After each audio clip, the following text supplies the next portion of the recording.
Good morning guys, good morning. Good morning followers. Good morning Lord. Good morning Monday. Grabe ang traffic. Galing po ako sa amin.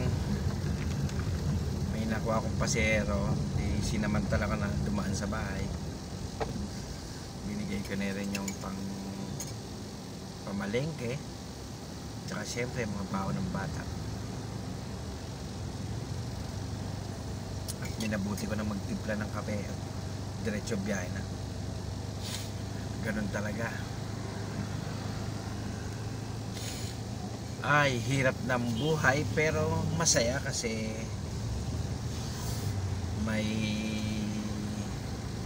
dahilan kung bakit ka nagsusumikap katulad ko. Ito ay para sa mga anak ko. Sabi ko lagi sa kanila, kahit anong hirap ni Papa, basta nakikita kong sinusuklian naman nila yung kasipagan ko para sa kanila. Kasi guys, sa totoo lang, 3 ang estudyante ko. Mahirap pala pag may college na. Doon ka talaga mababanat.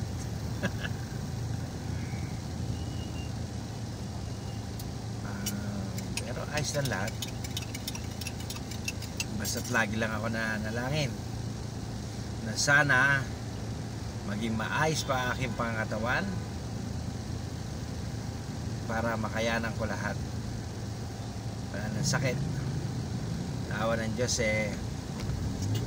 50 years old na po ako. Mag-51 na nga. It's coming October, oh. Awa ng Diyos. Libre pa rin. Wala pa rin time maintenance.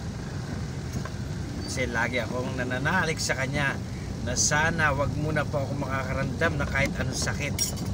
Kasi mahirap ang magkasakit. Bawal ang magkasakit sa akin. Alam ni Lord yan. Lagi kong inihingi sa Kanya yan. Thank you Lord. Salamat lagi. Lalong-lalo sa paggabay mo sa aking mga anak, sa aking pamilya, at sa araw-araw na biyahe ko Lord. Ay, katulad nga niyan, ang dami ko ng utang sa bahay ko, pero sabi ko nga sa may-ari, nagkapera naman ako, babayaran ko pero hindi po. Yun nga, lagi ko sinasabi naman sa kanya, konting pasensya lang para sa akin. Yun nga, lagi ko sinasabi, makakabait din naman ako, tsaka hindi ko naman tatakbuhan yun. Hirap talaga na walang bahay dito sa Maynila. Kababayad mo lang, bukas may utang ka na naman. Ayan na guys, thank you guys, thank you for watching po. Ang drama ni Bongski. Thank you guys, thank you for watching po. Good morning guys.